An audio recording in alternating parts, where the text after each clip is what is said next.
Hi guys, and welcome back to the Iron Personal Training YouTube channel. We're back with another session in our second peaking block. This time we're doing a speed lower body day. So we're starting off with some speed squats. We have 120 kilos on the bar into doubled elite FTS green bands.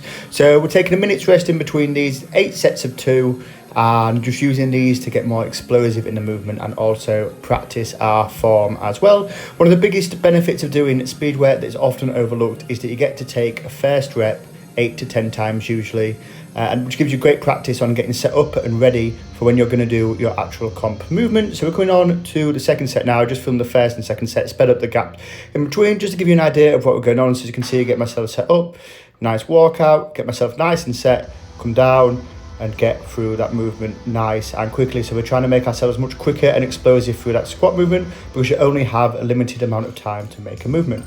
We're now coming on to the deadlift. So we're doing 145 kilos here in to 45 to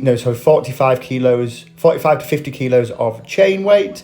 And again, we're just trying to be quick and get a lot of velocity in this movement so we're quicker when we're doing our deadlifts as well. Only one thing I'm trying to change is being a bit slower off the ground with the deadlift, just to be a little bit in a better position at the top, especially with a whippy bar like the Texas bar. Sometimes if you pull too quickly from the ground, it can put you in an unadvantageous position and make your lockout harder. So just something I'm trying to work on here. And obviously with me, if you've watched any of my deadlift videos, you know the lockout on my deadlift is the place where I usually struggle the most. So doing overload on that is a good place to start.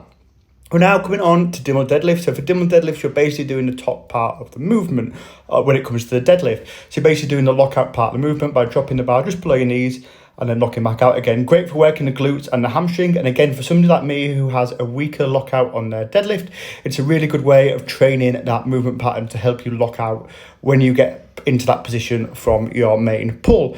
What I'm doing here is I'm doing 100 kilos, which is relatively light for me to do Dimmel deadlifts, but what we're doing is we're doing them for max reps in a minute. So trying to do as many reps as we can in a minute. This is a repetition method as seen used by Westside Barbell or lactic acid training, some people may call it as well. And we're just trying to build up those muscles where they're weak in the body. So just trying to build up those glutes and hamstring muscles so they're going to be stronger when it comes to pulling a deadlift. I recommend doing Dimmels in this way. Because it's max reps in a minute, as you can see here, you can take a little break if you need to and then come back to the movement. And we're just trying to get as many reps as possible. We then come on to good mornings. I believe we have 165 kilos on the bar here. It was 2 sets of 3 to 5 reps. We just did 3 reps in this one. Like I said in my last deadlift video, there have been some really busy weeks leading up to this one. And we do actually go back up to 5 reps with the good mornings later in the sessions, even though we push the weight up and get some nice PPs on my good morning, but really enjoying doing the dead stock good mornings.